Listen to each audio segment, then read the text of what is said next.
দেখো মন, বাড়ি থেকে তোমায় অর্গানাইজারদের সাথে মিটিং করতে দিল না বলে তুমি মিটিংটা করলে না তা তো নয়। তুমি তো ফোনে ওদের সাথে মিটিংটা সেরেই ফেললে, কথাও বললে। তাই বুঝি? মোহন, তুমি ফোনেই মিটিংটা সেরে নিয়েছো? রতুর, আমি যাইনি বলে অর্গানাইজার আমাকে ফোন করেছিল, আর যা কথা আমি তখনই বলেছি। না মহুল, তুমি তো শুধু এটা বলনি যে তুমি অনুষ্ঠান করবে না, তুমি বলেছো আজকে তুমি আটকে গেছো কিন্তু তুমি অনুষ্ঠান করাতে ইন্টারেস্টেড এবং ওদের সাথে তুমি অনুষ্ঠান আবার করবে আর কি পরে। আসলে কি বলো তো, যে ইন্ডাস্ট্রিটাই তুমি কাজ করবে ভাবছো সেই ইন্ডাস্ট্রিটা এত ছোট যে যে সমস্ত অর্গানাইজারদের সাথে তুমি কথা বলছো তারা আমার পরিচিত বহুদিনের। এবার যখন আমি তাদের সাথে কথা বলতে গেলাম, তাদের বললাম যে ভাই বাড়িতে অশান্তি হচ্ছে, কেন মহুলকে এর মধ্যে জড়াচ্ছিস, ওকে ছেড়ে দে, তখন তারা ঘুরিয়ে আমায় বলছে যে মহুলের সাথে তো আমাদের কথা হয়ে গেছে ফোনে, উনি তো রাজি, আপনি কেন মাঝে কথা বলছেন। তখনই আমি ঠিক করে নিয়েছি যে আমি আর কখনো এইসবের ভেতর ঢুকবো না, আমার কোনো দরকারই নেই। দাদা ভাই, আমি তোকেও রিকোয়েস্ট করছি যে শুধু শুধু এই সমস্ত ভাবিস না, ঝামেলা বাড়াস না, সুস্থ থাক মানসিকভাবে এবং শারীরিকভাবে। কি হবে বল ঝামেলা বাড়ি? এমনিতেই দেখ, আমাদের প্রত্যেকেরই বয়স হয়েছে, বোধ বুদ্ধি হয়েছে, বিচার বিবেচনা করারও ক্ষমতা হয়েছে। যে যেটা ভালো মনে করবে সে সেটা করবে। তুই জোর করে কাহাতক আটকাতে পারবি? আদৌ কি পারবি আটকাতে? সুতরাং যখন পারবি না তখন জোর করে তো কোনো লাভ নেই। হয়তো মহুলের সম্পর্কে বাড়ির লোকের একটা খারাপ ধারণা হচ্ছে আর কি, ওকে ফেস করতে দে না নিজের মতো। বিশ্বাসঘাতকতা করলে মহুল, সঙ্গে বিশ্বাসঘাতকতা করলে। কি বললে? বললাম যে তুমি আমার সঙ্গে বিশ্বাসঘাতকতা করলে।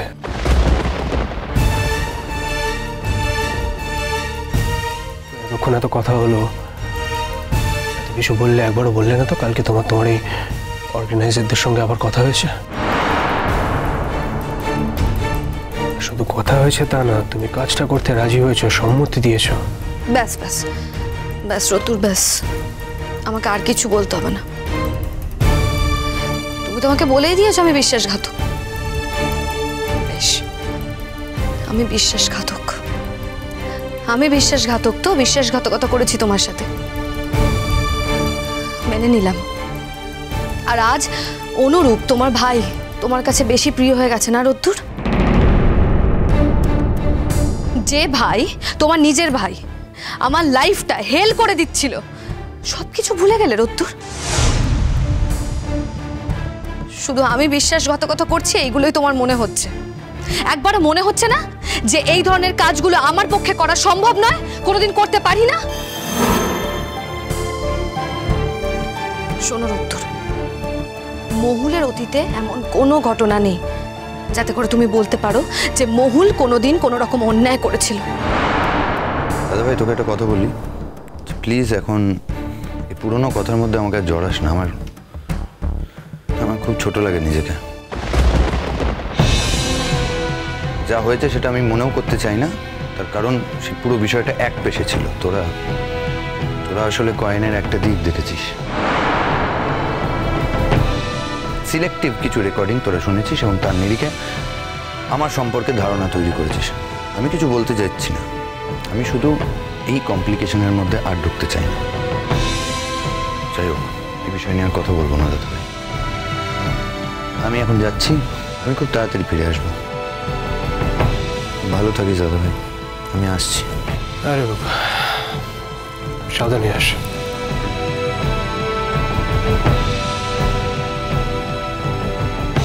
রত্তুর, তুমি কেন আমার সঙ্গে এরকম করছো বলো তো? তুমি যা বলছো সব মন থেকে বলছো? মানে তুমিও বিশ্বাস করো যে আমি বিশ্বাসঘাতক? হ্যাঁ, বিশ্বাস করি। আগে হলে হয়তো বিশ্বাস করতাম না, কিন্তু এখন যা যা বললাম প্রত্যেকটা অক্ষর বিশ্বাস করি। হ্যাঁ, বিশ্বাস করি। আগে হলে হয়তো বিশ্বাস করতাম না, কিন্তু এখন যা যা বললাম প্রত্যেকটা অক্ষর বিশ্বাস করি।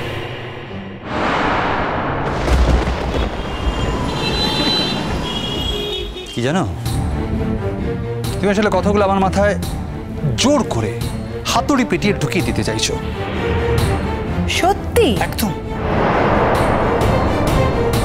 Wow, really? মানে তাছাড়া কথাগুলো তোমার মাথায় ঢুকছিল না? ঢোকেনি? Is it? মানে আমার এত ক্ষমতা, আমি জাস্ট কথা বলে বলে একটা মানুষকে তোমার মাথায় ঢুকিয়ে দিলাম? আমি বেরোচ্ছি, আমার অফিসে দেরি হয়ে যাচ্ছে। সরি। আমি জানি আমি জানি তোমার অফিসে দেরি হয়ে যাচ্ছে, এক্ষুনি তোমাকে বেরোতে হবে। কারণ সকালবেলা উঠে তুমি অফিস যাওয়ার জন্য যে ভীষণ রকম তাড়াহুড়ো করো সেটা তো আমি নিজের চোখে দেখতে পাই। আর তাড়াহুড়ো করবে নাই বা কেন? অফিসে তোমার না গেলে তো প্রাণটা ছটফট করে, প্রাণ ভোমরা টুকি আছে যে অফিসে।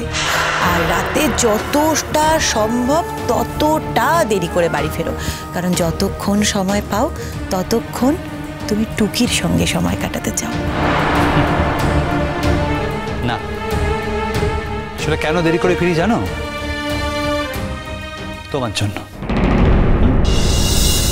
বাড়ি ফিরে রোজ এক আলোচনা, আর প্রত্যেকদিন একই কথা বলতে বলতে আমি রিয়েলি টায়ার্ড শ্রীপর্ণা। আমার ভালো লাগছে না সব কথা বলতে রোজ। সে কি গো, মাত্র এই কটা দিন আমাদের বিয়ে হয়েছে, এরই মধ্যে তুমি তোমার বউকে নিয়ে এই সম্পর্ক নিয়ে টায়ার্ড হয়ে গেলে একেবারে? বেশ তো, কটা দিন সুন্দর করে সংসার করে দেখো, আজে বাজে কথা না বলে দেখো বাড়ি ফিরে আসে কিনা। বাড়ি ফিরে কি পাই আমি? আর তুমি মুখ গোমরা করে ঘুরে বেড়াচ্ছ, নয়তো ডিপ্রেসড হয়ে বসে আছো, আর নয়তো ফাইটিং আমার সঙ্গে। বিষয় একটাই, মধুপর্ণা।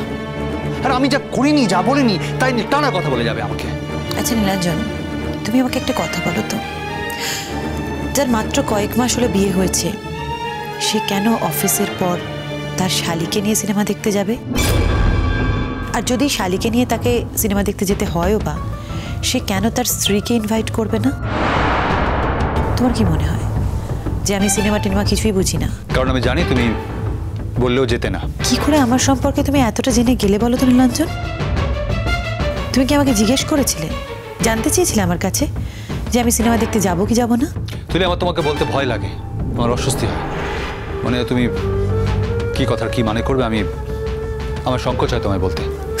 তোমার যদি ভয়টা লাগতো তাহলে তুমি টুকিকে নিয়ে সিনেমাটা দেখতে যেতে না। হয় তুমি একা যেতে, না হলে আমাকেও সঙ্গে করে নিয়ে যেতে। আর এরকম যদি কয়েকদিন চলতে থাকতো তাহলে নিজে থেকেই আমার মনের সন্দেহটা চলে যেত। এটুকু তো তোমার বোঝা উচিত ছিল। কি আশ্চর্য, তুমি তোমার মনের মধ্যে আমাকে নিয়ে কি সন্দেহ পুষে রাখবে, কি ভাববে, তাই নিয়ে আমাকে আমার জীবনের সহজ পথগুলো ছেড়ে আমাকে জটিল পথ ধরতে হবে? আশ্চর্য। কোনটা সহজ পথ বলো তো? দেখো তুমি সবসময় এত ভেবে কেউ কথা বলে না। আর অফিসে একটা ছবি নিয়ে আলোচনা হচ্ছিল, সবাই কথা বলছিল ছবিটা নিয়ে। আমি জাস্ট জিজ্ঞেস করলাম টুকিকে তুমি দেখেছো কিনা ছবিটা? বলো না দেখিনি, কিন্তু দেখার ইচ্ছা আছে। আমারও যাওয়ার ইচ্ছে ছিল। জাস্ট বললাম তুমি যাবে কিনা আমার সঙ্গে? বলে হ্যাঁ যাবো, দ্যাটস অল, এর মধ্যে আর কিছু নেই। তোমার কেন মনে হলো না সিনেমাটা আমিও দেখতে যেতে পারতাম, আমারও দেখতে ভালো লাগতে পারতো? দেখো আমি যদি আমি আর টুকি আমরা তিনজন একসঙ্গে তোমায় বলতাম ছবিটা দেখার কথা, আই এম শিওর তুমি কিছুতেই ওটা দেখতে যেতে না। হয়তো যেতাম না, অথবা যেতাম, কিন্তু তুমি যদি আমাকে একবার জিজ্ঞেস করতে তাহলে তোমার দিক থেকে দায়িত্বটুকু পালন করা হতো। কিন্তু তুমি সেটা করলে না। উপরন্তু তুমি টুকিকে নিয়ে সিনেমাটা দেখতে গেলে, বাড়ি ফিরে আমাকে মিথ্যে কথা বললে, আবার ধরাও পড়ে গেলে। আজকে আবার তুমি বলছো যে তোমার একটা পার্টি আছে। আমি জানি আজও তুমি রাত 1-1:30টার সময়েই বাড়িতে ফিরবে, তুমি টুকির সঙ্গেই থাকবে। আর এটাও জানি তুমি টুকিকে বাড়ি পৌঁছে দিয়ে তবে এ বাড়িতে ফিরবে। আচ্ছা তুমি কি বলছো বলো তো? টুকি এখনো গাড়ি পায় না অফিস থেকে, আমার গাড়ি আছে। তার সত্ত্বেও মাঝরাতে আমি ওকে ট্যাক্সি তুলে দিয়ে চলে আসবো? আচ্ছা তোমারই তো বোন, রাস্তায় কোনো বিপদ আপদ হলে আমার থেকে তোমার বেশি খারাপ লাগবে। আচ্ছা বুঝতে পেরেছি। টুকি তাহলে তোমার ভরসায় ওই অফিসে চাকরি করতে গেছে, তাই তো? কিন্তু তোমাদের অফিসে আরও যারা যারা গাড়ি পায় না, তারা তাহলে কাদের ভরসায় ওই অফিসে চাকরি করতে গেছে? তুলি প্লিজ এভাবে কথা বলো না। একটা অফিসে কাজ করতে গেলে সবাইকে অনেক দায়িত্ব নিতে হয়। আরে অনেকের গাড়ি আছে, অনেকের নেই। যাদের আছে তারা অনেককে ড্রপ করে দেবে, এটাই হয় অফিসে। আচ্ছা আচ্ছা, তো তোমার ভাগে টুকিকে ড্রপ করে দেওয়ার দায়িত্ব পড়েছে, তাই তো? না, পড়েনি। দায়িত্ব আমি নিজে নিয়েছি, কারণ আমার মনে হচ্ছে এটাই স্বাভাবিক। নীলাঞ্জন, তুমি যেটা করছো, তোমরা যা করছো সবটুকু স্বাভাবিক, আর আমি যেটা বুঝছি, আমি যেটা ভাবছি সবটুকু অস্বাভাবিক।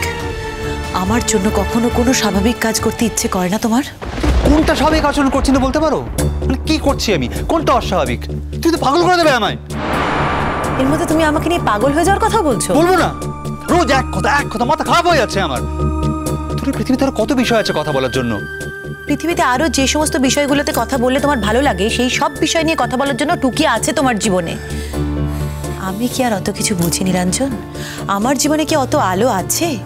আমি তো শুধু যেটুকু বুঝতে পারি সেটুকু নিয়েই কথা বলি। ভুল করছো, পারলে নিজের মনটাকে একটু পরিষ্কার করো। নিজের মন আমার যথেষ্ট পরিষ্কার আছে নীলাঞ্জন, আর পরিষ্কার আছে বলেই আমি স্পষ্ট করে কথাগুলো তোমায় বলতে পারছি। এরপর থেকে তোমার কাছে আমার একটাই রিকোয়েস্ট, তুমি যা করবে প্লিজ আমাকে জানিয়ে করবে। আমি অন্যের মুখ থেকে এই কথাগুলো শুনতে পারবো না, আর আমি গোয়েন্দার মতো যখন তখন হাতে নাতে তোমাকে ধরে ফেলতেও চাই না, তাতে তুমি আমার কাছে অনেক ছোট হয়ে যাও নীলাঞ্জন। ওকে, নো প্রবলেম। এরপর থেকে টুকির সঙ্গে আমার যদি কোনো প্ল্যান প্রোগ্রাম কিছু হয় কখনো, আমি তোমায় আগে জানিয়ে দেবো। আজ তোমার অফিসের পরে কোনো পার্টিই নেই। এই পার্টিটা একেবারেই তোমাদের নিজেদের টাকা পার্টি, তোমার আর টুকির।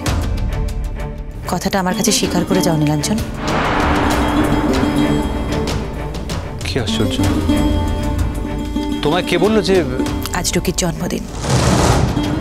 ওর জন্মদিনের দিন সারাক্ষণ অফিসের পরে তুমি ওকে একটা ট্রিট দেবে, হয়তো এই বাড়িতেই নিয়ে আসতে, কিন্তু তোমার কোথাও একটু মনে হয়েছে যে এই বাড়িতে টুকিকে নিয়ে আসলে হয়তো আমি ওর সঙ্গে মিসবিহেভ করব, একটা আন্ডারকারেন্ট ভুল বোঝাবুঝি চলবে, তাই তুমি 5 স্টার হোটেলে একটা টেবিল বুক করেছো। কে বললো তোমায়? আমার কথাটা ঠিক কি ঠিক না বলো? হ্যাঁ ঠিক, আজ টুকির জন্মদিন, তাই আমার মনে হচ্ছিল টুকিকে আমার একটা ট্রিট দেওয়া উচিত। এই কথাটা তুমি আমাকে একবার বলতে পারলে না?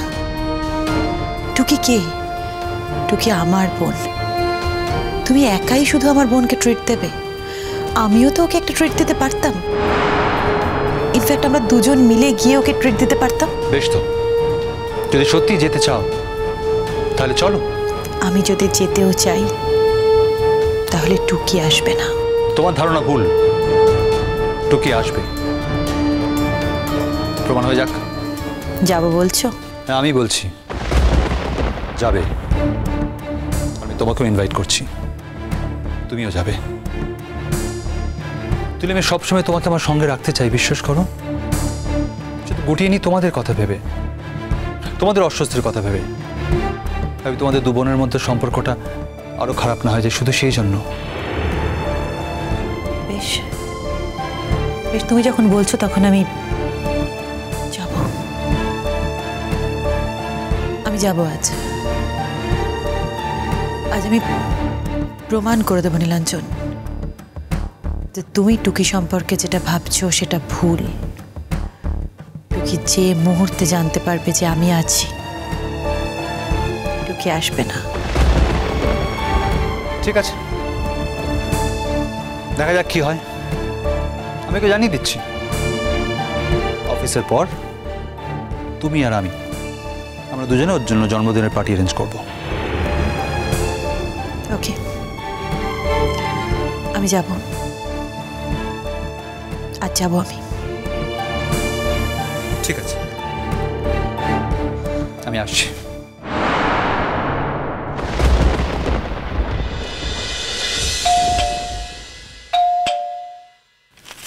এই দাঁড়াও, আমি দেখছি।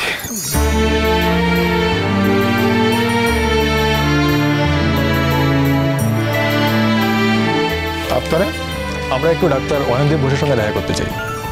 আচ্ছা কাইন্ডলি যদি বলেন যে কারণটা কি? না না মানে আসলে আমরা একটা গানের ব্যাপারে এসেছিলাম। মানে শুধু উনি না, আমি ওনাদের দুজনের সাথেই কথা বলতে চাই। সামনে একটা বড় গানের অনুষ্ঠান আছে, তাতে যদি ওনারা গান গাইতেন, মানে সেই ব্যাপারেই কথা বলতাম আর কি। আসুন আসুন, আপনারা ভেতরে আসুন, আসুন প্লিজ। বলছি তবে রোদ্দুর, অয়নদীপ ও তো অসুস্থ। সে কি হয়েছে স্যার? মানে আমাদের এখনো 2-1 দিন দেরি আছে, তার মধ্যে নিশ্চয়ই উনি সুস্থ হয়ে যাবেন। বলছি ওরা ওই একটা ফাংশনের জন্য এসছে। অ্যাকচুয়ালি স্যার, প্রত্যেক বছর শীতের শুরুতে আমরা একটা বর্ষসেরা অনুষ্ঠান করি।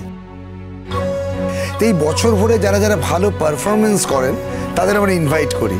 সেই হিসেবে ডক্টর অয়নদীপ ঘোষ এবং মহুল ঘোষকে আমরা ভেবে রেখেছি। আমরা কয়েকজনকে ফেলিসিটেটও করছি, তো সেই ব্যাপারেই একটু কথা বলার ছিল আর কি। তা একবার যদি স্যারের সাথে কথা বলতে পারতাম। বর্ষণ, রোদ্দুরকে একটু ডাক না। হ্যাঁ, কিন্তু রোদ্দুর তো এখন গান গাইতে পারবে না। না তুই বুঝতে পারছিস না, সেই কথাও নিজে বলে দিলে ভালো হয় না? হ্যাঁ শোনো না, ওনারা যখন বাড়ি বয়ে এসেছেন তাহলে আমার মনে হয় কথাটা রোদ্দুর নিজে মুখেই ওনাদেরকে বলুক। শোনো বর্ষণ, আমার মনে হয় এটা একেবারে ভালোই হবে। এখনো রোদ্দুরের জন্য অর্গানাইজাররা আসছেন ওর খোঁজ করতে, এটা বরং রোদ্দুরের জন্য একটা ইন্সপিরেশন হবে, ও মনে জোর পাবে। সেটা হয়তো পাবে, কিন্তু আমার মনে হয় এক্ষেত্রে অনুরূপ ওকে রেকমেন্ড করেছে। আমার মনে হয় না, রোদ্দুরকে রেকমেন্ড করলে মহুলকে তো অনুরূপ কখনো রেকমেন্ড করবে না। এখন তো পুরো আদায় কাজ করার সম্পর্ক। তো বুঝতে পারছো না, সম্পর্কটা আদায় কাজ করায় হতেই পারে, কিন্তু গানের ক্ষেত্রে এই বিভাজনটাও বজায় নাও রাখতে পারে, এবং রাখবে বলে আমার মনে হয় না। দেখো, অনুরূপ অনেক অন্যায় করেছে আমি জানি, কিন্তু এই মুহূর্তে ও কিন্তু একটা বদলে যাওয়া মানুষ, এটাও মানতে হবে। কিরে, রোদ্দুরকে ডাকলি না? না মানে রোদ্দুর ও মহুল দুজনকে ডাকলেই ভালো হয়। আসলে মহুল ম্যাডামের সাথে আমরা একটু কথা বলতে চাই। আমরা চিঠি নিয়েই এসেছি, ওনারা পারমিশন দিলে আমরা নামটা কার্ডে ছাপাবো। আসলে একেবারে অল্প সময়ের মধ্যে সবকিছু আয়োজন করতে হচ্ছে, তো তাই আসতে একটু দেরি হয়ে গেল। না মানে উনি যদি গাইতে নাও পারেন, শুধু উপস্থিত থাকলেই হবে, তাতেই আমাদের প্রোগ্রাম সাকসেস হয়ে যাবে স্যার। মানে আসলে আমরা অনেককে ফেলিসিটেট করছি, তো উনি না গেলে আমাদের একটু খারাপ লাগে। আপনারা প্লিজ বসুন না। না না, আমরা বসবো না, আসলে ব্যাপারটা ওই গান না গাইলেও কি উপস্থিত হতে পারবে না? মানে আপনারা কি সবাইকেই সংবর্ধনা দিচ্ছেন না শুধু রোদ্দুরকে? না না, আমরা যে কজনকে ইনভাইট করছি তাদেরই দিচ্ছি। মানে মোট 5 জন, তার মধ্যে অয়নদীপ ঘোষও আছেন, মহুল ঘোষও আছেন, মানে স্বামী স্ত্রী দুজনেই আছেন আর কি। দুজনকেই বুঝি একই রকম ভাবে সংবর্ধনা দেওয়া যায়? দুজনের গুণ বুঝি একই রকম? আপনারা তো দেখছি মুড়ি মিছরি এক করে দিচ্ছেন। না না, আমি বুঝতে পারলাম না এই কথাগুলো কেন বলছো। মহুল কোন অংশে কম? ও কি রোদ্দুরের চেয়ে খারাপ গান গায়? আমার যা মনে হয়েছে আমি তাই বলছি। ওনারা বলছেন বর্ষসেরা অনুষ্ঠান করছেন, তো সেরা তো একজনই হয়, সেরা সবাই হতে পারে নাকি?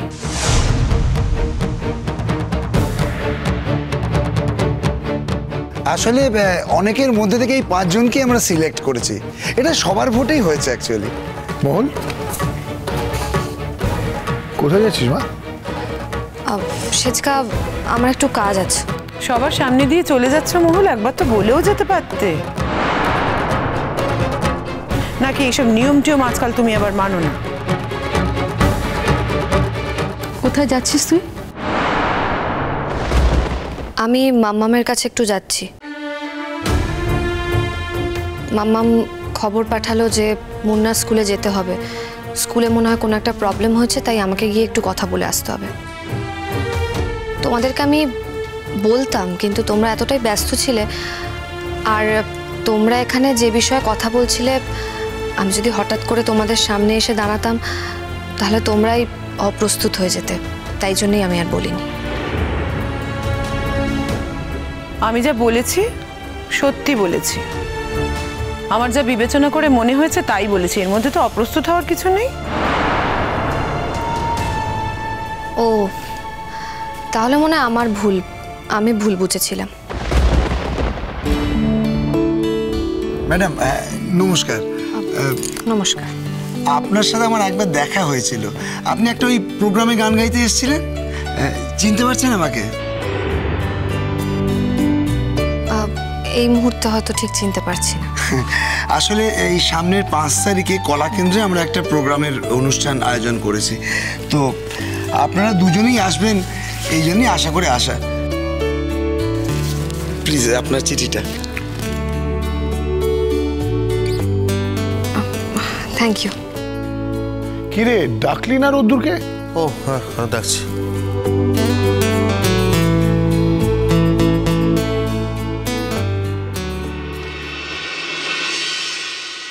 স্যার বলছিলাম যে আমরা সময় মতন গাড়িটা পাঠিয়ে দেবো, মানে আপনারা দুজনে একটা গাড়িতে যাবেন তো? না,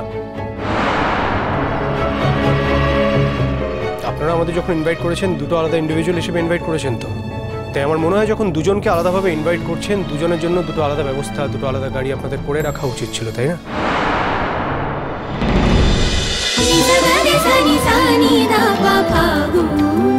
চলো চলো চলো চলো চলো পাল্টাই।